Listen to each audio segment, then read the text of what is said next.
আসসালামু আলাইকুম প্রিয় শিক্ষার্থীরা, আমি শিরিন সুলতানা চলে আসলাম আজকে নতুন একটি পর্ব নিয়ে। এই মুহূর্তে আলোচনা করব আমরা আমাদের খুবই গুরুত্বপূর্ণ একটি গল্প নিয়ে। গল্পটি হচ্ছে শুভা। আমরা এখন আলোচনা করব শুভা গল্পটির বেসিক নিয়ে, শুভা গল্পটির লেখক পরিচিতি নিয়ে, এছাড়া শব্দ অর্থ, মূল ভাব, তাছাড়া এখান থেকে কিছু গুরুত্বপূর্ণ প্রশ্ন সেটা নিয়ে আলোচনা করব। তারপরে শুভা গল্পের আমরা গুরুত্বপূর্ণ চরিত্র নিয়ে আলোচনা করব, যেগুলো খুব খুব খুব গুরুত্বপূর্ণ, সেগুলো নিয়ে আলোচনা করব, কথা বলবো। অর্থাৎ এই পর্বে আমরা শুভা গল্পের বেসিক নিয়ে কথা বলবো। শেষ তোমাদের এসএসসিতে শুভা গল্পটা অনেক অনেক অনেক ইম্পর্টেন্ট। এটা যেমন এসএসসিতে ইম্পর্টেন্ট, ঠিক তেমন স্কুলের পরীক্ষাগুলো তো গুরুত্বপূর্ণ। তো যত যেখানেই থাকো না কেন সব এগুলো খুব ভালো করে পড়তে হবে, কারণ শুভা গল্প থেকে কম বেশি আমাদের পরীক্ষা প্রশ্ন আসতে পারে, ঠিক আছে? তো এখন দেখো, শুভা গল্পটি লিখেছেন রবীন্দ্রনাথ ঠাকুর। আমরা তার সম্পর্কে আগে বিস্তারিত জানবো। খুব ইম্পর্টেন্ট একজন কবি বা লেখক। এখানে কি বলেছে দেখি আমরা। দেখো, রবীন্দ্রনাথ ঠাকুরের জন্ম হচ্ছে, তার জন্ম হচ্ছে 1868 খ্রিস্টাব্দে 7 মে, 1268 বঙ্গাব্দের 25শে বৈশাখ কলকাতার জড়সাগর ঠাকুর পরিবারে তিনি জন্মগ্রহণ করেছেন। এটা খুব ইম্পর্টেন্ট। ছদ্মনাম হচ্ছে ভানুসিংহ ঠাকুর। আচ্ছা, তার প্রথম প্রকাশ যে গ্রন্থ বা কাব্য বলে যেটাই থাকুক কেন সেটা কি? বনফুল তার প্রথম কাব্যগ্রন্থ। এই গ্রন্থটি মাত্র 15 বছর বয়সে তিনি লিখেছেন বা প্রকাশিত হয়েছে। উল্লেখযোগ্য রচনা কাব্য মানসী, তার কিছু উল্লেখযোগ্য কাব্যগ্রন্থ আছে, যেমন কাব্য মানে কবিতার বই, মানসী, সোনাতরী, চিত্রা, কল্পনা, খনিকা, নৈবেদ্য, খেয়া, গীতাঞ্জলি, বলাকা, পুনশ্চাৎ, পুত্র, শ্যামলী, সেজুতি, এগুলো ইম্পর্টেন্ট। ছোট গল্পের মধ্যে আছে গল্পগুচ্ছ 4 খণ্ড, এটা 4টা খণ্ডে ছোট গল্প। তিনি অনেক গল্প লিখেছেন। উপন্যাসের মধ্যে আছে চোখের বালি, গোরা, ঘরে বাইরে, 4 অধ্যায়, যোগাযোগ, শিষ্যের কবিতা, এগুলা। নাটকের মধ্যে আছে বিসর্জন, ডাকঘর, রক্তগরবী, রাজা, অচলায়তন। প্রবন্ধের মধ্যে আছে বিচিত্র প্রবন্ধ, কালান্তর ইত্যাদি। ভ্রমণ সাহিত্যের মধ্যে আছে পারস্য, রাশিয়ার চিঠি। তিনি অনেক গান লিখেছেন। গানের মধ্যে আছে গীতি কবিতা। তিনি অনেক ছবি অনেক আঁকতেন। তিনি অনেক ছবি এঁকেছেন, মানুষের দুঃখ কষ্টের, সেগুলো ছবির মাধ্যমে প্রকাশ করে দিয়েছেন, সেগুলো এখানে আছে।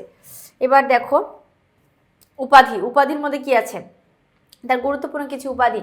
বিশ্বকবি, কবিগুরু, এছাড়া ব্রিটিশ সরকার তাকে নাইট উপাধি দেয়। জালিয়ানওয়ালাবাগ হত্যাকাণ্ডের প্রতিবাদী, এই উপাধি তিনি বর্জন করে দেন। ব্রিটিশ উপাধি তাকে দেওয়া হয়, ব্রিটিশ থেকে তাকে নাইট উপাধি দেওয়া হয়। কিন্তু পরবর্তীতে একটা হত্যাকাণ্ড, কি জালিয়ানওয়ালাবাগ, আচ্ছা, এই হত্যাকাণ্ডে ব্রিটিশরা ভারতবর্ষের সাধারণ মানুষকে নির্মমভাবে মেরেছিলেন। মানে এমনভাবে মেরেছিলেন যে তখন রবীন্দ্রনাথ ঠাকুর চিন্তা করলেন, যতই হোক তার ভারতবর্ষ, তার দেশের মানুষকে ব্রিটিশরা মারছে বা হত্যা করছে এমনি বিনা কারণে অসহায় মানুষদেরকে। তখন তিনি চিন্তা করলেন, এই যারা আমার দেশের মানুষকে মারতে পারে তাদের কাছ থেকে আমি আমার কোনো সম্মান রাখবো না। এই জন্য নাইট উপাধিটা 3 বছর পর তিনি সেটা বর্জন করে দেন। পুরস্কার পেয়েছেন 1913 খ্রিস্টাব্দে গীতাঞ্জলি সং অফারিংস কাব্য সংকলনের জন্য। এশিয়াদের মধ্যে তিনি সর্বপ্রথম লোমেট পুরস্কার পান। মৃত্যু 1947 খ্রিস্টাব্দের 7 আগস্ট, 1348 বঙ্গাব্দের 22শে শ্রাবণ মারা গেছেন। এখন এখান থেকে স্পেসিফিক যেটা হচ্ছে, রবীন্দ্রনাথ ঠাকুরের জন্ম তারিখ এবং মৃত্যু তারিখ সেম, 7 তারিখ। 7 তারিখে তিনি জন্মগ্রহণ করেছেন, 7 তারিখে মারা গেছেন। মাসটা আলাদা, 7 মে তিনি জন্মগ্রহণ করেছেন আর মারা গেছেন 7 আগস্ট। যেটাই লিখো না কেন সেটাই মানে 7 তারিখ। পরীক্ষা আসতে পারে রবীন্দ্রনাথ ঠাকুরের জন্ম এবং মৃত্যু তারিখ সেম, সে তারিখটা কোনটা, সেটা হচ্ছে 7 তারিখ। তো এবার দেখো, আমরা কবি পরিচিতি সম্পর্কে জানলাম, মানে লেখক পরিচিতি সম্পর্কে রবীন্দ্রনাথ ঠাকুর। এবার আমরা জানবো শব্দ অর্থ নিয়ে। শব্দ অর্থগুলা যেগুলো আমাদের শুভা গল্পের মধ্যে দেওয়া আছে, শব্দ অর্থগুলা সেগুলোই আমরা খুব ভালো করে জানবো। হ্যাঁ, সেগুলো এখান থেকে বিভিন্ন ধরনের জ্ঞানমূলক প্রশ্ন আসতে পারে, তারপরে এমসিকিউতে আসতে পারে, সেজন্য শুভা গল্পটা আমরা মনোযোগ সহকারে দেখব। তো দেখো, এখানে দস্তরমত শব্দের অর্থ হচ্ছে নিয়ম মাফিক। আত্মবিস্মৃত শব্দের অর্থ হচ্ছে নিজের প্রকৃত অবস্থা ভুলে গেছে এমন। সহিষ্ণুতা পরিপূর্ণ শব্দের অর্থ হচ্ছে ধৈর্যশীল, সহনশীল। গৃহ সম্পর্কহীন বলতে বোঝাচ্ছি গৃহের সঙ্গে যার কোনো সম্পর্ক নেই। সপ্পসজ্জ বলতে বোঝাচ্ছে ঘাসের বিছানাকে। মর্মবিদ্ধ বলতে বোঝাচ্ছে মর্মকে বা মনকে বিদ্ধ করেছে এমন, ঠিক আছে, সেটা হচ্ছে মর্মবিদ্ধ। অতল স্পর্শ বলতে বোঝাচ্ছে তলদেশ ছোঁয়া যায় না এমন। শব্দাতীত মানে শব্দ অর্থাৎ শব্দ দিয়ে, অর্থাৎ ভাষায় প্রকাশ করা যায় না এমন, এটা হচ্ছে শব্দাতীত। মর্ম বেদনা, মনের বেদনা বা দুঃখ। অনির্বাচনীয়, ভাষায় ব্যক্ত করা যায় না এমন। ব্যাধ, পশু পাখির শিকার করা যার পেশা। সান্ত্বনা, প্রবোধ দেওয়া বা আশ্বাস দেওয়া। সান্ত্বনা বলতে কি বুঝি? প্রবোধ দেওয়া বা আশ্বাস দেওয়া হচ্ছে সান্ত্বনা। তো এই শব্দ অর্থগুলো মোস্ট ইম্পর্টেন্ট। এগুলো ছাড়া আমাদের পাঠ্য বইতে আরও অনেক শব্দ অর্থ আছে, সেগুলো খুব ভালো করে তোমরা পড়বা। আচ্ছা, এবার আমরা যাই পাঠ পরিচিতি, অর্থাৎ আমাদের মূল ভাব বা পাঠ পরিচিতি যেটা, সেটা নিয়ে একটু আলোচনা করবো। একটু দেখো, রবীন্দ্রনাথ ঠাকুরের শুভা ছোট গল্পে মানুষের অন্তর্গত অনুভূতির গভীরতা, সমাজের নিষ্ঠুরতা এবং বাকশক্তিহীন মানুষের নীরব বেদনার মর্মতন্ত্রচিত্র তুলে ধরা হয়েছে। দেখো, আমরা এই গল্পের মধ্যে কি জানি? শুভা গল্পের মধ্যে তার ভেতরকার কাহিনী, শুভার জীবনের কথা, বাক প্রতিবন্ধী মানুষের জীবনের চিত্র এখানে সুন্দর করে পরিষ্কার করে তুলে ধরা হয়েছে। গল্পের প্রধান চরিত্র শুভা জন্মগতভাবে বোবা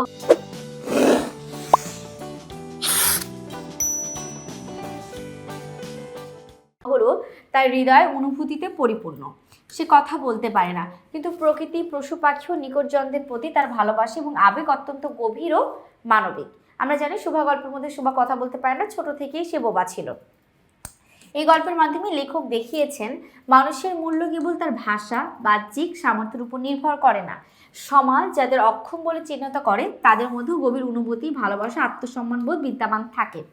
কিন্তু সমাজ সেই অনুভূতিকে বোঝে না, বরং অবহেলা ও নিষ্ঠুরতার মাধ্যমে তাদের আরও নিঃসঙ্গ করে তোলে। শুভার পরিবারও তাকে বোঝা হিসেবে দেখে, তার মতামত বা অনুভূতির কোনো গুরুত্ব দেয় না।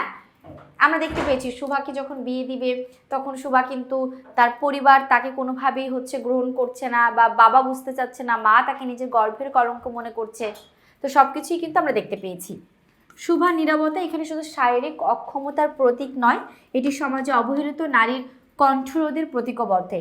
সে চিৎকার করতে চাইলেও পারে না, নিজের দুঃখ প্রকাশের ভাষা নেই। বিশেষ করে বিবাহ প্রসঙ্গে শুভার মতামতের কোনো মূল্য নেই। তার জীবনের সবচেয়ে গুরুত্বপূর্ণ সিদ্ধান্তটিও অন্যরা নিয়েছে, কারণ আমরা দেখতে পেয়েছি শুভা বাক প্রতিবন্ধী, সে কথা বলতে পারে না।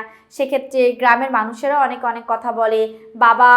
বাবা তাকে ভালোবাসতেন, কিন্তু তার জীবন নিয়ে বাবা খুব দুশ্চিন্তায় থাকতেন। আচ্ছা, এতে নারীর প্রতি পুরুষতান্ত্রিক সমাজের নির্মম মনোভাবও কিন্তু আমরা গল্পের মধ্যে দেখতে পেয়েছি। দেখো, গল্পের প্রকৃতির সঙ্গে শুভার ঘনিষ্ঠতা বিশেষ তাৎপর্য বহন করে, কারণ শুভাকে দেখতেই, শুভা যেহেতু কথা বলতে পারতো না, সে কারণে শুভার সমবয়সী যারা ছিল সবাই শুভাকে দেখে ভয় পেত। সেই কারণে তার বন্ধুও ছিল না, সেজন্য শুভার বন্ধু ছিল প্রকৃতি, অর্থাৎ সে নদী, নালা, গাছপালা, প্রকৃতির সঙ্গেই একা বসে কথা বলতো। প্রকৃতি তার নীরব ভাষা বোঝে, গ্রহণ করে, যা মানুষ পারে না। এর মাধ্যমে লেখক মানব সমাজের হৃদয়হীনতার বিপরীতে প্রকৃতির সহানুভূতিশীল রূপও সুন্দর করে তুলে ধরেছেন। তারপর দেখো, সার্বিকভাবে যদি আমরা একটু সামারি করি, আসলে শুভা গল্পের মধ্যে কি বলেছে। সার্বিকভাবে শুভা ছোট গল্পের মূল ভাব হলে নীরব মানুষের কষ্ট সবচেয়ে গভীর, আর সমাজ সেই নীরব কষ্ট বোঝার মতো মানবিকতা হারিয়ে ফেলেছে। রবীন্দ্রনাথ এই গল্পে আমাদের বিবেককে নাড়া দিয়ে প্রশ্ন তুলেছেন, আমরা কি সত্যি মানুষকে তার মানবিক গুণে বিচার করি, নাকি শুধু তার সামর্থ্য আর ভাষার ভিত্তিতে? আর একটা শিক্ষণীয় দিক আছে যে আমাদের সমাজে যারা বোবা প্রাণী বা কথা বলতে পারে না, বা অনেক অন্য কিছুতে প্রতিবন্ধী, কানে শোনে না, হাত পা নাই, আমরা যেন তাদের প্রতি সহানুভূতিশীল এবং মায়ার একটা ব্যবহার করি। এটাই হচ্ছে আমাদের এই গল্পের মূল শিক্ষা। আচ্ছা, তো আমরা মূল ভাব মোটামুটি জানলাম শুভা গল্প থেকে। এখন দেখো চরিত্র, যেহেতু আমরা একটা গল্প পড়তেছি, এটা হচ্ছে আমাদের একটা ছোট চরিত্র, ছোট গল্প। রবীন্দ্রনাথ ঠাকুরের এটা বিশেষ একটি ছোট গল্প। যেহেতু গল্প, তাহলে অবশ্যই এটার মধ্যে অনেকগুলো চরিত্র আছে। কারা কারা গল্পের মধ্যে আছে দেখো, এটা কিন্তু আমরা সুন্দর করে এই বইটার মধ্যে সাজিয়ে দেওয়া আছে। দেখো, প্রথম হচ্ছে শুভা। শুভা হচ্ছে আমাদের এই গল্পের কেন্দ্রীয় চরিত্র, প্রধান চরিত্র। শুভাকে নিয়েই সম্পূর্ণ গল্পটা লেখা। তো এটা দ্বিতীয় হচ্ছে বাণীকণ্ঠ। বাণীকণ্ঠ কিন্তু খুব ইম্পর্টেন্ট। বাণীকণ্ঠ হচ্ছে শুভার বাবা। শুভার বাবা বাণীকণ্ঠ, যেটা আরও বেশি ইম্পর্টেন্ট। শুভার মা, শুভা গল্পের অন্যতম নারী চরিত্র। 4, প্রতাপ, শুভার গল্পের অন্যতম পুরুষ চরিত্র। প্রতাপ হচ্ছে শুভার আরেকটি বন্ধু, যে বন্ধুর কথা ছিল। 5 নম্বর হচ্ছে সুখেশিনী, সুহাসিনী, এটা হচ্ছে শুভার বড় 2 বোন। এই চরিত্রগুলা ছাড়া তোমার আরও শুভার 2টা বন্ধু ছিল। একটা মানে তার 2টা বন্ধু ছিল গাভী। একটা হচ্ছে সর্বশী, একটা হচ্ছে পাঙ্গলি। যদিও তারা কথা বলতে পারতো না, কিন্তু শুভার খুব কাছের বন্ধু ছিল। আর ছিল ছাগল, আর ছিল বিড়াল, শাবক। এগুলো হচ্ছে শুভা গল্পের ক্যারেক্টারের মধ্যে পড়ে। এখন তোমরা প্রশ্ন করতে পারো আপু পাঙ্গুলি, সর্বশী এরা তো এক ধরনের পশু, তাকে ক্যারেক্টার হিসেবে নিয়ে আসবো কিনা। এটা জাস্ট বোঝানোর জন্য যে শুভার বন্ধুও আছে, সেই জন্য এইখানে সুন্দর করে সাজিয়ে দেওয়া হয়েছে যাতে তোমরা কোনো ধরনের কনফিউশনে না থাকো। এবার আমরা দেখবো হচ্ছে গুরুত্বপূর্ণ তথ্য নিয়ে একটু আলোচনা করি। গুরুত্বপূর্ণ তথ্য, শুভা গল্পের মধ্যে কিছু তথ্য দেওয়া আছে যেগুলো যদি তুমি টুকে ধরো তাহলে শুভা গল্পের এই জিনিসগুলা সৃজনশীলও তুমি হচ্ছে রাখতে পারবে। এখন দেখো আমরা যদি এগুলো একটু ব্যাখ্যা করি, শুভা গল্পটি রবীন্দ্রনাথ ঠাকুরের গল্পগুচ্ছ থেকে নেওয়া হয়েছে। এটা আসতে পারে এমসিকিউতে বেশি আসে।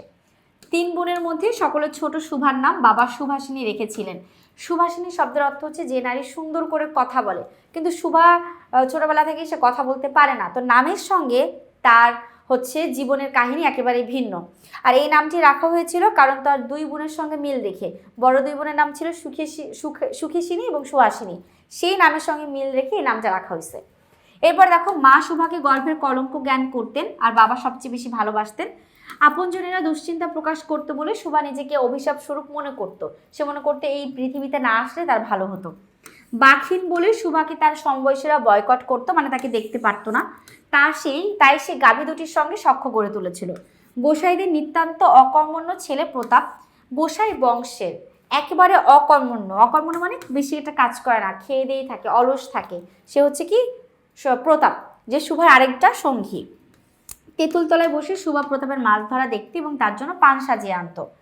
বাবা মা তাকে বিয়ে দেওয়ার জন্য কলকাতায় নিয়ে যেতে চান, কিন্তু শুভা নিজের জগৎ ছেড়ে কোথাও যেতে চায় না। কিন্তু আমরা তারপরেও দেখতে পাই যে শুভাকে তার আপন জায়গা ছেড়ে অন্য জায়গায় চলে যেতে হয়, কারণ তার নিজস্ব কথা বলার সিদ্ধান্ত এই পরিবারে ছিল না। কথা বলতে না পারলেও শুভা মনে মনে প্রতাপকে ভালোবাসতো, এটা আমরা সবাই জানি। আরেকটা ইনফরমেশন দেওয়া যায়, প্রতাপ শুভাকে আদর করে সু বলে ডাকতো। যদিও এটা তোমরা সবাই জানো, অনেক সময় পরীক্ষাটা আসতে পারে যে শুভা পুরা নাম হচ্ছে সুভাষিনী, সংক্ষেপে শুভা বলে ডাকতো, আর প্রতাপ তাকে আরেকটু সুন্দর করে ডাকতো সু বলে। তো এই হচ্ছে আমাদের শুভা গল্পের বেসিকগুলো। আমরা একটা টাইপের মধ্যে কিন্তু গুরুত্বপূর্ণ তথ্য সাজিয়েছি, তারপরে এই গল্পের চরিত্র পরিচিতি সাজিয়েছি, কারা কারা আছে কারা কারা নাই, তারপর অবশ্যই মূল ভাবটা খুব ইম্পর্টেন্ট। এরপর শব্দ অর্থ টিকা, শব্দ অর্থগুলোও লাগবে, কারণ শব্দ অর্থ থেকে প্রচুর প্রশ্ন আসে, যেমন এমসিকিউতে আসে তেমন জ্ঞানমূলকেও আসে। আর তারপরে কবি পরিচিতি, রবীন্দ্রনাথ ঠাকুরকে নিয়ে তো প্রশ্ন আসতেই পারে। তো আশা করি তোমরা সকলে বুঝতে পেরেছো। আর এগুলোর পাশাপাশি অবশ্যই নিজের পাঠ্য বইটা অনেক গুরুত্বপূর্ণ, সেটা আরও ভালো করে তোমরা পড়বে এবং সাজাবে, ঠিক আছে? তো আজকে এখানেই শেষ করবো, পরবর্তী পর্ব নিয়ে খুব দ্রুতই হাজির হব। সবাই ভালো থেকো, সুস্থ থেকো, আল্লাহ হাফেজ, আসসালামু আলাইকুম।